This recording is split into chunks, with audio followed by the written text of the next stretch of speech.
Assalamu alaikum dear students. Once again welcome in the class of paleontology MSc zoology third semester third. आज हमारा जो next topic है वो है सीनोज़ोइक life. सीनोज़ोइक life जो है वो हमारे पास last 65 million of the earth history तक इसमें मतलब ये लाइफ मौजूद थी। और जनरली इस लाइफ को हमारे पास एज ऑफ मैमल्स भी कहते हैं।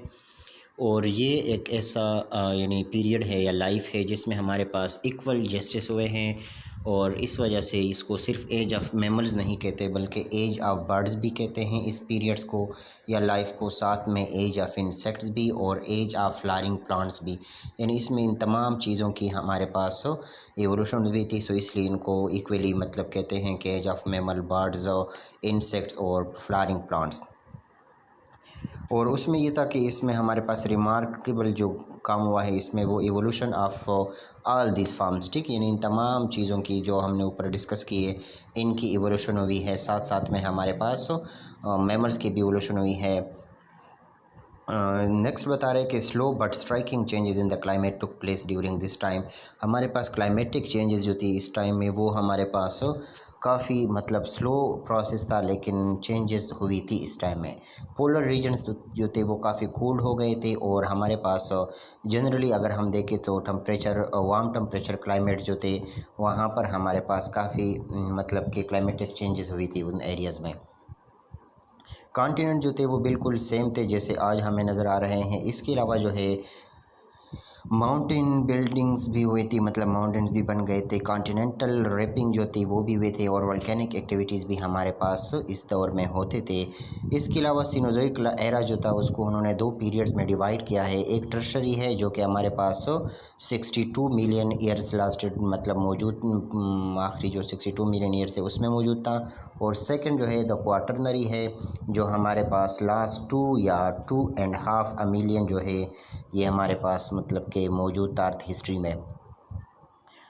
टर्शरी पीरियड जो है इसको फिर फर्दर हमारे पास 5 सब डिवीज़न में डिवाइड किया है जिनको इपोक्स कहते हैं। इपोक्स जो है बेसिकली ये हमारे पास जियोलॉजिकल पीरियड्स है जिसकी फर्दर हमारे पास ये जियोलॉजिकल टाइम है, एरा है जिसको फर्दर या लाइफ है जिसको फर्दर हम डिवीज़न यानी उसकी डिवीज़न करते हैं पीरियड्स में। और फिर उसमें हम हर एक पीरियड्स का अपना अपना एज होता है। सो यहाँ पे टर्शरी पीरियड जो है हमारे पास उसकी फर्दर 5 इपोक्स बनाए हैं जिनमें हमारे पास इन्होंने जो नाम दिए हैं वो अर्लीस्ट टू लेटेस्ट तक दिए हैं। पैलियोसिनी है, इयोसिनी है, ओलिगोसिनी है, मियोसिनी है और प्लियोसिनी है।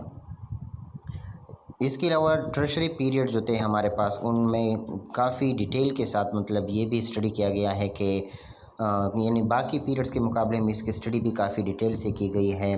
Partially because it's flora and fauna bears close similarities to the living form of today. और उसकी एक वजह ये भी हो सकती है जुज़वी तौर पे कि उस टाइम का फ्लोरा और फाना जो थे वो बिल्कुल आज के ऑर्गेनिज़म्स की तरह मतलब सेम थे या उनमें सिमिलरिटीज़ पाई जाती थी।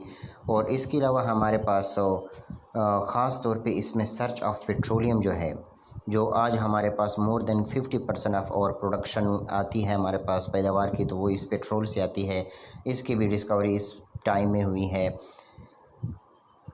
यानी मतलब टर्शरी रॉक से हुई है। और इसके अलावा बाकी जो जितने भी हमारे पास मॉडर्न ग्रुप्स है प्लांट्स के वो भी हमारे पास इस पीरियड में इवॉल्व हुए हैं। और ख़ास तौर पे उसमें एंजियोस्पर्म्स जो है और उनमें भी हमारे पास वाइडर यानी मुख्तलिफ जिम्नोस्पर्म एंजियोस्पर्म जो है उन उसने भी काफ़ी ज़्यादा वैरायटी मतलब अपनाई है, डोमिनेंस है उसमें। और जो है ना और भी कुछ सारे प्लांट्स वगैरह इसमें डिस्कस किए गए हैं। So thank you for watching and listening today lecture. अल्लाह हाफिज़।